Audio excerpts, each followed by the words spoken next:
Oh my God, ఒక్క half an hour గ్యాప్లో miss. నిజంగా నేను అనుకుందే జరిగింది. కళ్ళ ముందే నేనేదైతే ఒక అరగంట ముందు నేను ఒక షార్ట్ రిలీజ్ చేశాను. సో కుంభమేళకు వచ్చే వాళ్ళు మాత్రం డెఫినెట్గా మీరు మాత్రం రావాలని ఫిక్స్ అయితే మాత్రం ఈ జాగ్రత్తలు తీసుకోండి. హాయ్ అందరికీ నమస్కారం, welcome to our channel Chantabbai. మీ అందరికీ తెలుసు నేను కుంభమేళలో ఉన్నాను, ప్రయాగ్రాజ్లోని. నేను ఒక షార్ట్ కూడా రిలీజ్ చేయడం జరిగింది. నేను ఏదైతే అనుకున్నానో, ఏదైతే జరగకూడదని అనుకున్నానో బ్యాడ్ ఇన్సిడెంట్ ఒకటి జరిగింది. సో టీవీలలో అన్నిట్లోనూ, నేషనల్ మీడియాలో నుంచి ఇంటర్నేషనల్ లెవెల్ వరకు ఇదే టాపిక్ ఇప్పుడు నడుస్తుంది. కుంభమేళలో తొక్కిసలాట జరిగింది. సో నేను నిన్ననే ఒక వీడియో కూడా రిలీజ్ చేయడం జరిగింది. ఒక షార్ట్లో చాలా జాగ్రత్తగా ఉండండి, వచ్చేవాళ్ళు కానీ వెళ్ళేవాళ్ళు కానివ్వండి, వచ్చేవాళ్ళు ఎవరైనా ఉంటే దయచేసి వాళ్ళ ప్రయాణాన్ని విరమించుకోండి. ఇక్కడ పరిస్థితి, సిచ్యువేషన్ గవర్నమెంట్ కూడా చేతులు ఎత్తేసింది.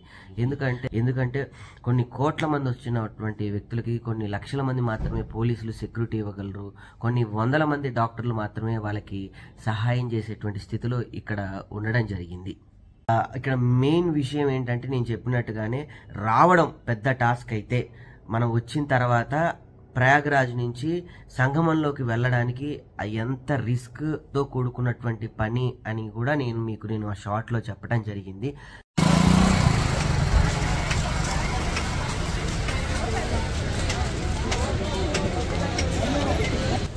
రెండు గంటలు అయ్యింది, మొత్తం ట్రాఫిక్ జామ్ అయిపోయింది ప్రయాగలో.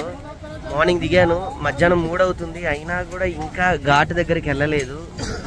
విఐపి పాస్ ఉన్నా కూడా ఇవన్నీ కూడా విఐపి పాస్లే, ఏవి కూడా ఇది కాదు. అందరు నడుచుకుంటూ అలా వెళ్ళిపోతూ ఉన్నారు. నేను కూడా ఇంకొక 15-20 నిమిషాలు చూసి నడుచుకుంటూ వెళ్ళిపోతాను. మ్యాక్సిమం ఇప్పుడు అక్కడ ట్యాంక్ కనిపిస్తుంది కదా, వాటర్ ట్యాంక్, అక్కడికి వెళ్ళిపోతే సరిపోద్ది. నాకు ఈ లోపల అద్భుతమైన హ్యాపీనెస్, టైంపాస్ ఏంటి అంటే, ఇక్కడ అన్ని శిల్పాలు చెక్కుతూ ఉన్నారనమాట.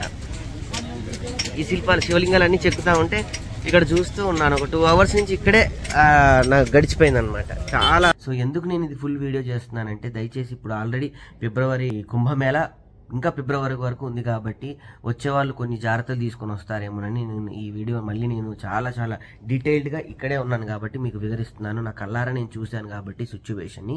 ఇక్కడ సిచ్యువేషన్ ఏమాత్రం కూడా అసలు బాగోలేదు. ఇది ప్రస్తుతం ప్రయాగలో జరుగుతున్న కుంభమేళలో పరిస్థితి.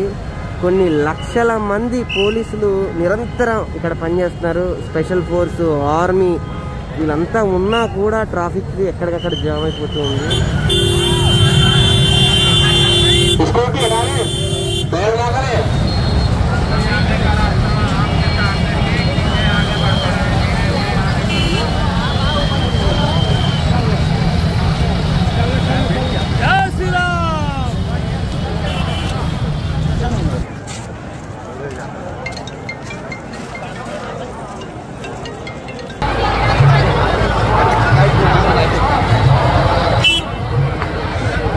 దయచేసి ముఖ్య విషయం ఏంటంటే, ఎవరైనా పిల్లల్ని కనుక తీసుకొచ్చే వాళ్ళు ఉంటే కనుక పిల్లల్ని తీసుకురాకండి. నేను సంగమంలో దగ్గరుండి చూశాను. ఒక పిల్లవాడు నీళ్ళలో మునిగిపోతూ ఉండడం నేను చూశాను. ఇంకొక పిల్లవాళ్ళు అయితే గట్టి దగ్గర కూర్చొని ఏడుస్తూ ఉన్నారు, వాళ్ళ నాన్న తప్పిపోయాడని. సో ఇలాంటి సిచ్యువేషన్స్లో మధ్యలో నేను ఒక టైంలో అసలు నేను ఇవన్నీ చూడ్డానికా నేను వచ్చింది శివయ్య ఏంటి అనుకున్నాను. కాకపోతే నేను వెళ్ళినటువంటి ఘాట్ వేరే విఐపి ఘాట్ కాబట్టి అక్కడ నేను స్నానం చేసుకొని ప్రశాంతంగా నేను రావటం జరిగింది. సో అందరికీ ఈ ఫెసిలిటీస్ అక్కడ లేవు. ఉన్నా కూడా విఐపీస్ కూడా వచ్చేవాళ్ళు ఎవరైనా ఉంటే వాళ్ళు కూడా చేతులు ఎత్తేస్తున్నారు. దయచేసి విఐపీస్ కూడా రావద్దని చెప్పేస్తున్నారు. సో నేను మాత్రం మెయిన్ విషయం ఏంటంటే, నేను ఇప్పుడే ఒక 10 minutes బ్యాక్ ఒక అఘోరాతో మాట్లాడటం జరిగిందనమాట. వారు ఏమని చెప్పారు అనంటే, కుంభమేళలో ప్రతిరోజు కూడా అద్భుతమైనటువంటి రోజే, ప్రతిరోజు కూడా అమృత స్నానంతోనే సమానం. కుంభమేళ అంటేనే ఒక అద్భుతం. ఇంకా అక్కడి నుంచి ఒక 10 kilometers లోపలికి నడవాలి. నడిచిన తర్వాత ఆల్రెడీ మనం ఆ నదిలోకి ఎంటర్ అయినప్పుడు ఇంకా 3 kilometers నడవాలి. ఆ 3 kilometers వరకు మొత్తం జనాలందరూ పడుకొని ఉన్నారు. ఎందుకు పడుకొని ఉన్నారు వీళ్ళందరూ అంటే, వీళ్ళంతా అమృత స్నానం చేయడానికి ఉన్నారు అని. నీకు మాత్రం భయం వేసేసింది. నాకు అర్థమైపోయింది సిచ్యువేషన్. కరెక్ట్గా అమృత స్నానం టైంకి అందరూ లేస్తారు, అందరూ ఒకేసారి వెళ్ళిపోతారు. అంటే ఉన్నవే కొన్ని నీళ్లు, కొన్ని లక్షల మంది ఒకేసారి అందులో పడితే తొక్కిసలాటే జరుగుతుంది. నేను అందుకే వెంటనే అక్కడ ఒక 11:45-12 వరకు నేను స్నానం చేసేసి నేను బయటకు వచ్చేసాను. అరగంట గ్యాప్లోనే నా కళ్ళ ముందే జరిగిన సిచ్యువేషన్ ఇది.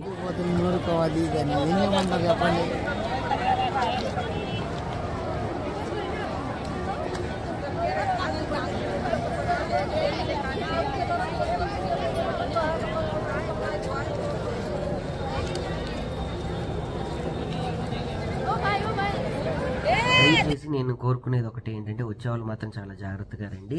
అండ్ నేను చెప్పేటువంటి కొన్ని సజెషన్స్ మాత్రం డెఫినెట్గా తీసుకోండి. వచ్చేవాళ్ళు మాత్రం వచ్చిన తర్వాత ప్రయాగ్రాజ్కి కొంత దూరంలోనే ఆపేస్తున్నారు. అక్కడ మనకి ఆటోలు కానీ బైక్స్ ఉన్నాయి. బైక్ వాళ్ళని పట్టుకోండి, వాళ్ళు బాగా డిమాండ్ చేస్తారు. డిమాండ్ చేసినప్పటికీ మనం భక్తి కోసం ఇంకా తప్పదు, వెళ్ళాలి, వచ్చాం కాబట్టి మనస్ఫూర్తిగా వచ్చేవాళ్ళు డబ్బుల గురించి అయితే చూసుకోకండి. ఇచ్చేసి వాళ్ళు బైక్ ఎక్కేసి కరెక్ట్గా వాళ్ళకి చెప్పండి సంగమం దగ్గరే దింపమని. ఎందుకంటే మధ్యలో ఆపేసి డబ్బులు వసూలు చేస్తూ ఉంటారు ఇక్కడ.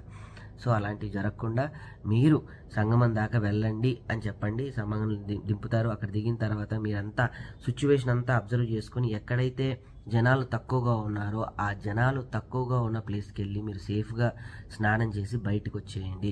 స్నానం చేసిన వెంటనే దయచేసి అక్కడ ఉండకండి.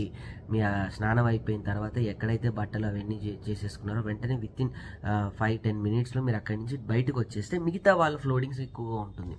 సో బస్సులు అయితే సిటీలోకి రానివ్వట్లేదు, వెహికల్స్ కార్లు కూడా సిటీలోకి రానివ్వట్లేదు. మీకు కావాలంటే ప్రైవేట్ వెహికల్స్ కానీ ప్రైవేట్ ఆటోలు అన్ని ఫెసిలిటీస్ ఉన్నాయి. సో ఇక్కడ జరుగుతున్నటువంటి విషయం ఇదన్నమాట. నేను మాత్రం అలా లోపలికి వెళ్ళిన తర్వాత నేను చాలా డిస్కవర్ చేశాను లోపల మాత్రం. ఎందుకంటే నేను మార్నింగ్ కరెక్ట్గా 5కి నా ఫ్లైట్ హైదరాబాద్ నుంచి బయలుదేరి లక్నో వచ్చింది. లక్నో వచ్చేసరికి ఐ థింక్ 8 దాటింది. 8 నుంచి నేను 9 బయటకు వచ్చేసరికి అప్పుడు నేను కార్ పట్టుకొని ఎక్కితే నిజంగా మీరు నమ్మరు, నేను ఎప్పుడు వచ్చానో తెలుసా బయటికి? అదే ప్రయాగ్రాజ్ ఎప్పుడు వచ్చానంటే 8ంటికి వచ్చాను, రాత్రి 8ంటికి. So long time. నిజంగా అంత టైం నేను జర్నీ చేయడం నా లైఫ్లో ఫస్ట్ టైం అనమాట కారులో. అదంతా కూడా ఈశ్వరుడు జయించాడని అనుకున్నాను. ఎక్కడ ఏ ఇబ్బంది కలగలేదు, ఎక్కడ స్ట్రెయిన్ అవ్వలేదు. ఓం నమ శివాయ అనుకుంటూ శివుడి ధ్యానం చేసుకుంటూనే వచ్చానమాట. అక్కడికి వచ్చిన తర్వాత జనాల్ని, ఆ వెహికల్స్ని చూస్తే ఒక్కసారి మన మేడారం జాతర చిన్నప్పుడు ఎప్పుడో గుర్తుకొచ్చింది. మేడారం జాతరని 100 టైమ్స్ 1x10 టైమ్స్ కనుక చేస్తే ఎలా ఉంటుందో అంత పెద్ద కుంభమేళ జరుగుతుంది అనమాట. నిజంగా జీవితంలో అదృష్టమే ఇక్కడికి రావటం. కాకపోతే ఆ అదృష్టం ఇంకొంచెం అదృష్టంగా ఉండాలి. కాబట్టి మన జాగ్రత్తలో మనం ఉంటే మనం సేఫ్గా ఇంటికి వెళ్తాం. ఎందుకంటే మన కోసం మన కుటుంబ సభ్యులు మనం తిరిగి వస్తాం, దేవుడి ఆశీస్సులతో తిరిగి వస్తాం. ఆయన మన గురించి మొక్కుకొని ఉంటారు కదా, ఆశీస్సులు తీసుకొని వస్తారని ఎదురు చూస్తూ ఉంటారు.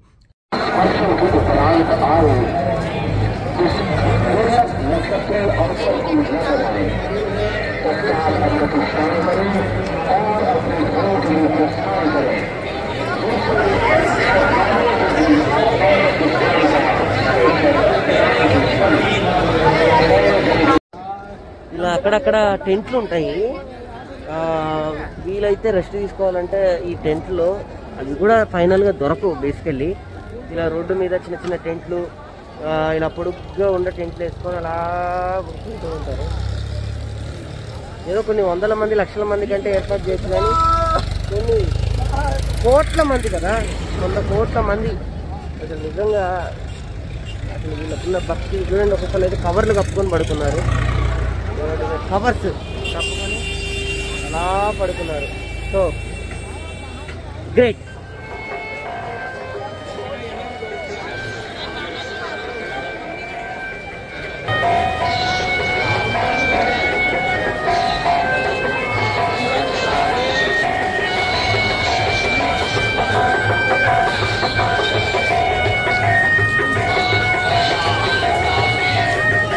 ఇలా ఎన్నో అద్భుతాలను చూశాను. ఇక్కడ మ్యాన్ మేడ్ తయారు చేసినటువంటి పాప్కార్న్. మనం పాప్కార్న్ అనగానే సినిమా టాకీస్లోనూ లేకపోతే బస్ స్టాండ్లో పాప్కార్న్ మిషన్ ఉంటుంది. కానీ ఇక్కడ మాత్రం కింద మంట పెట్టేసి దాన్ని అలా తిప్పుతూ ఒక చిన్న డబ్బాలో అలా అలా అలా అలా అంటూ ఉంటే అందులో నుంచి పాప్కార్న్ ఆటోమేటిక్గా వచ్చేసింది. నాకైతే చాలా థ్రిల్ అనిపించింది.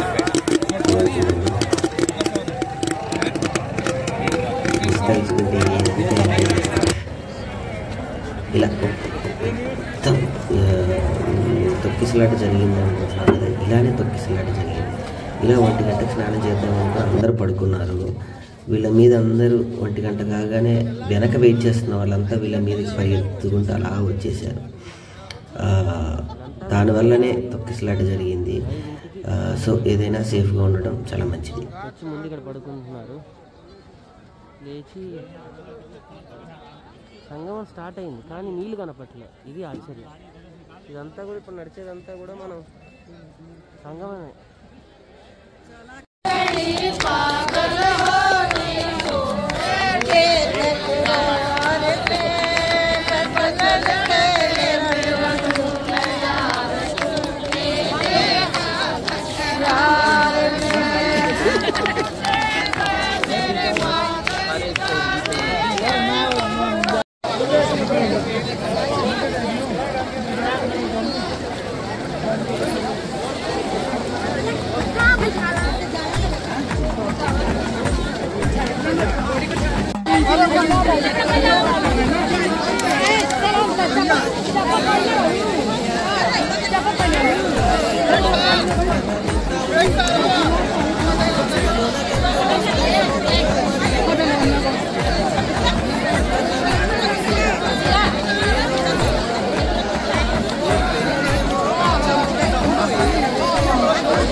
चलो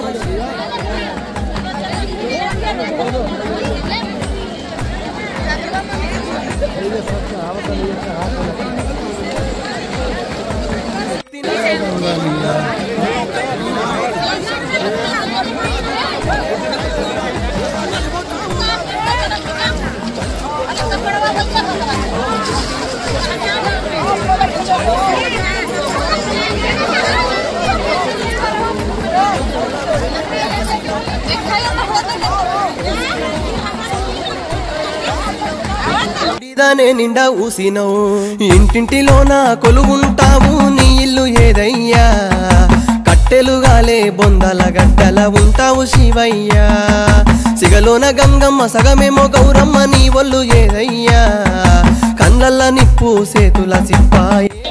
మై గాడ్, మునిగేటప్పుడేమో వణుకు పుట్టింది, అసలు మునగల్లా లేదా అని. మునిగిన తర్వాత ఇప్పుడు మళ్ళీ మునగాలనిపిస్తుంది. అంతా పొగలు కూడా వస్తున్నాయి చూసారా. నిజంగా ఇన్ని లక్షల మంది స్నానం చేస్తున్నా నీళ్ళు ఒక దగ్గర అలా వెళ్ళిపోతే ఫ్రెష్ వాటర్ వస్తూ ఉంది. ప్రశాంతంగా ఉంది. సూక్ష్మే మాకు చెప్తావు త్రిశూలమేసేత వట్టినవు ఈ త్రిలోకాలను జుట్టినవు అండపిండ బ్రహ్మాండాలల్లా అంతా నువ్వై వెలసినవు ఇంటింటిలోన కొలువుంటావు నీ ఇల్లు ఏదయ్యా కట్టెలుగాలే బొందల గడ్డల ఉంటావు శివయ్యా సిగలోన ఇప్పుడే స్నానం చేసి అలా వచ్చాను. నిజంగా చెప్పాలంటే ఏదో పెద్ద భారాన్ని దించుకున్నట్టు ప్రశాంతంగా ఉంది నాకైతే. ఏదో తెలియని ఒక పవర్. ఇందాక వచ్చినప్పుడు చలికి వణికిపోయాను, ఇప్పుడు అసలు చలి ఉంటుంది. ఫారినర్ అఘోరాలు కూడా చాలామంది ఉన్నారు. దాని తర్వాత మన హిందూ ధర్మానికి సంబంధించినటువంటి పీఠాధిపతులు కూడా వాళ్ళకి సంబంధించిన స్టాల్స్ కూడా ఇక్కడ చాలా చాలా చాలా చాలా ఉన్నాయి. అక్కడికి వెళ్ళినట్టయితే మీరు భజన కార్యక్రమాలు జరుగుతాయి, అందులో పాల్గొనొచ్చు. వాళ్ళ అల్పాహార విందును కూడా వాళ్ళే ఫెసిలిటీ ఏర్పాటు చేస్తారు. కాకపోతే అక్కడ పెద్ద క్యూ ఉంటుంది, 100-200 మంది క్యూలో నుంచొని ఉంటారు. ఓపిక ఉంటే నుంచోవచ్చు. నా విషయానికి వస్తే మాత్రం నేను ఇచ్చేటువంటి సజెషన్స్ ఇవి. డెఫినెట్గా మీరు వెంటనే స్నానం అయిపోయిన వెంటనే తిరిగి మళ్ళీ వెంటనే మెయిన్ రోడ్డు మీదకి వచ్చేసి మీరు కారో బస్సు సంథింగ్ ఏదో ఒకటి పట్టుకొని మీరు వెంటనే తిరుగు ప్రయాణం చేసుకొని వెంటనే వెళ్ళిపోతే బెస్ట్. ఎందుకంటే వచ్చిన వాళ్ళు వచ్చినట్టు వెళ్ళిపోతే ఇంకో కొత్త వాళ్ళకి అవకాశం ఉంటుంది. అక్కడ ఎక్కువ ఫ్లోడింగ్ జరగదు, ఇలాంటి తొక్కిసలాటలు జరగవు. సో ఏది జరిగినా కొంచెం బాధాకరమైన విషయమే. అంతమంది మరణించడం మాత్రం వాళ్ళకి వాళ్ళ కుటుంబ సభ్యులకి శివుడి ఆశీస్సులు పరిపూర్ణంగా ఉండాలని మనస్ఫూర్తిగా కోరుకుంటూ, ఇకపై ఎటువంటి పెద్ద ప్రమాదాలు జరగకూడదని ఆ శివుడిని మనస్ఫూర్తిగా కోరుకుంటూ, టీవీలో నుంచి కుంభమేళని కొన్ని కోట్ల మంది వీక్షిస్తూ ఉన్నారు. వాళ్ళందరూ కూడా బ్లెస్ చేయండి. కుంభమేళకి వెళ్ళిన వాళ్ళందరూ కూడా జాగ్రత్తగా మళ్ళీ ఇంటికి వెళ్ళేలాగా మీ అందరూ బ్లెస్ చేసి కోరుకోండి. సో నేను ఈరోజు బయలుదేరి అంటే నేను కాశీ వెళ్తున్నాను. సో అది కూడా ఒక వీడియో చేసి మీకు నేను అందిస్తాను. So thank you very much ఈ ఫుల్ వీడియో చూసినందుకు. సో కుంభమేళలో మీరు చూస్తున్నారు కదా, మీకేమనిపిస్తుంది, కుంభమేళలో ఎలాంటి ఉన్నాయి ఏంటి అనేది మీకేం డౌట్స్ కానీ లేకపోతే మీకు తెలిసినటువంటి విషయాలు కానీ కామెంట్ సెక్షన్లో పెట్టండి. మరొక వీడియోతో మళ్ళీ కలుద్దాం. So valuable video don't miss, share చేసుకోండి, లైక్ చేయండి, సబ్స్క్రైబ్ చేయడం మాత్రం మర్చిపోదు. మీ చంట బాయ్.